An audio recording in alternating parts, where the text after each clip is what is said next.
Nandito tayo sa One Gateway Place in Mandaluyong to check this new foreclosed condo unit. Malapit lang siya sa EDSA MRT Boni Station. And along Pioneer lang siya. So check natin. So this is One Gateway Place in Mandaluyong City. Malapit lang po siya sa EDSA MRT Boni Station. This is around 140 square meters. Total floor area. 2-story po siya. And meron tayong isang kwarto dito sa baba. And then this is the living area. Yan. And then dining area niya dito. We have one bathroom here. Ayan. And then ito yung kitchen natin. Meron siyang access to the balcony. And yan ang view niya.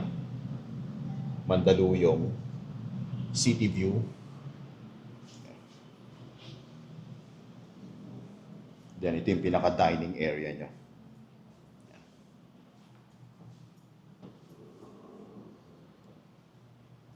Okay. So this is around 12.6 million. Below market and zonal value na po yan. Around 90,000 per square meter. So akitin natin yung taas.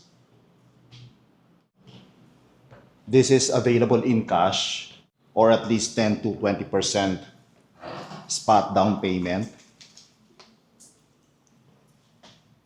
And then 80 to 90% balance, in-house and bank financing, plus taxes and fees. This is as is where is upon turnover. So meron tayong isang kwarto dito sa taas with built-in cabinets.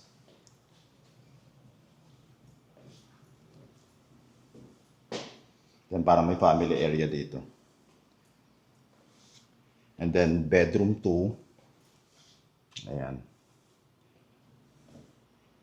And then this is the primary bedroom or the master's. Ayan. A walk-in closet. Ensuite bathroom. Then may access sa balcony. Ayan yung view niya.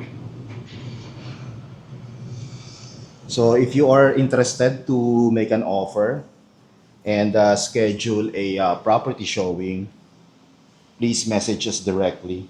All the movables inside this unit are not included in the sale. Tatanggalin po siya. Yung mga chairs, tables, and other furniture. So again, if you are interested, please message us directly.